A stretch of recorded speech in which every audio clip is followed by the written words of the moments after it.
So, this is my outdoor bathroom idea. Kuan siya. I think nakita ko siya somewhere sa Pinterest or basta somewhere siya. For now, hindi pa siya magandang tinantan mo yung kamay ko. Kasi kinakamay ko yung cement dye. Kasi gusto kong ma-achieve. Yung magandang texture. Hindi naman texture, kundi ano siya, yung parang magandang outcome ba? Diba?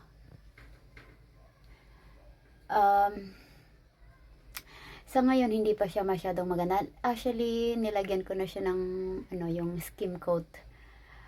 Partly nice siya, pero hindi pa yan yung final output. Alam mo yung idea ng parang katulad nung sa Baguio, yung ginawa ng mga Aitas or mga katutubong tribe.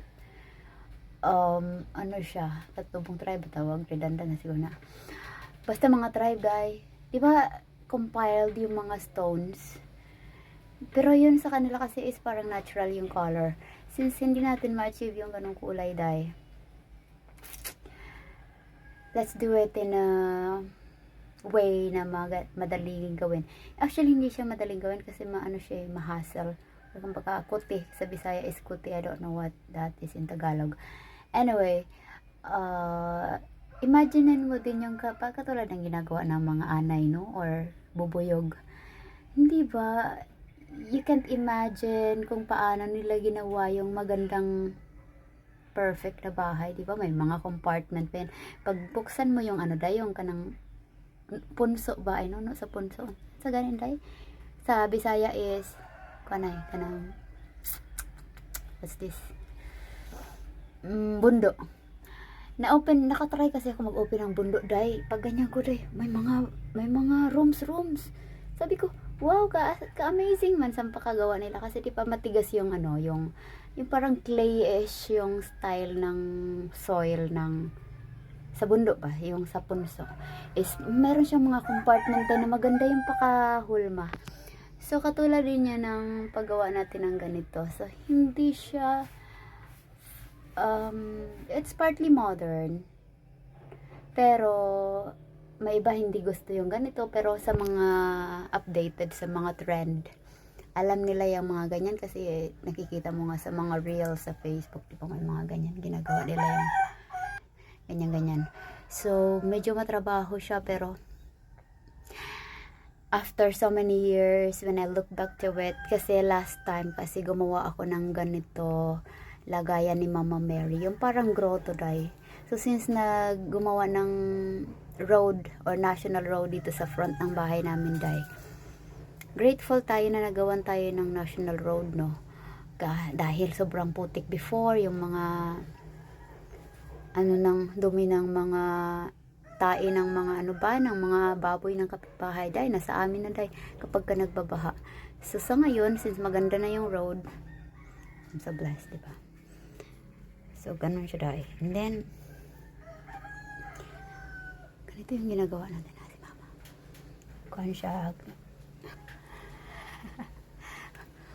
mura siya og kanang salag sa mura siya salag sa bird. Di ba pag maghimo ang bird kuan kay paisa-isa nilang ganyan. Yan din yung inspiration ng paggawa ko kasi sometimes tinatamad akong gumawa, pero since gusto nating gawin to, siguro bells ng tie-dye. Kasi pag nail extension na tie-dye, hindi na tayo makakagawa ng mga craftsmanship. Tapos, who knows in the future, diba? Kunyari maganda na yung house dahil. Wait lang na si Mama. Wala na. Ito si Mama sa gawa kay. Nisulot siya dahil mauwaw ko makabati. Secret lang na to ni Dahil, no? Kanang inana akong inspiration mga kanang bisag kapoy ka ay siya ano pa isa tawa o ginausa-usad na ako dahil kuan dikit ang halimbawa magbutang ko kuan dikit na ako ang bato kapoy kay day kay gitry na ako bitaw kanang ibiyo bitaw paghaplak bitaw ang semento dai di ko kamo kay mga hulog siya.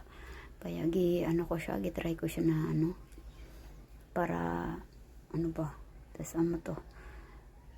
Hopefully pag look back natin in the future makaingon ta nga this was what I made 20 years ago, halimbawa 2020 o 2046 kasi 2026 tingin. I made it 20 years ago. And then, di ba, sabi na, ang sipag ko pa before gumawa ng mga DIY kunwari, di ba? Tapos, in the future, artiho na. Malay mo, artiho na ta in the future. Tapos, hindi na ta kaayo mag-ubrag mga ingnani. So, memorable siya. And at the same time, nakaka-look back in the future nga, pagkatiguang nimo kung dili naka-capable nga maghimo sa mga bagay-bagay, maluk back nimo mong past makaingon ka nga I'm proud of yourself. Wala kay regret pa kasi gihimo nimo ng tanan nimong gusto. Sabi, I'm proud of yourself, you did it, and yes, you've been working so hard all throughout the years, di ba? So ganyan yung magiging mantra natin sa buhay din na kailangan masipag ka habang kaya mo pa. Kasi pag nagtanda ka na dahil, pag retire ka na, ay nakaupo ka na lang or lalakad-lakad ka na lang, hindi mo na kayang gawin yung mga ganyan, di ba? So, that's all.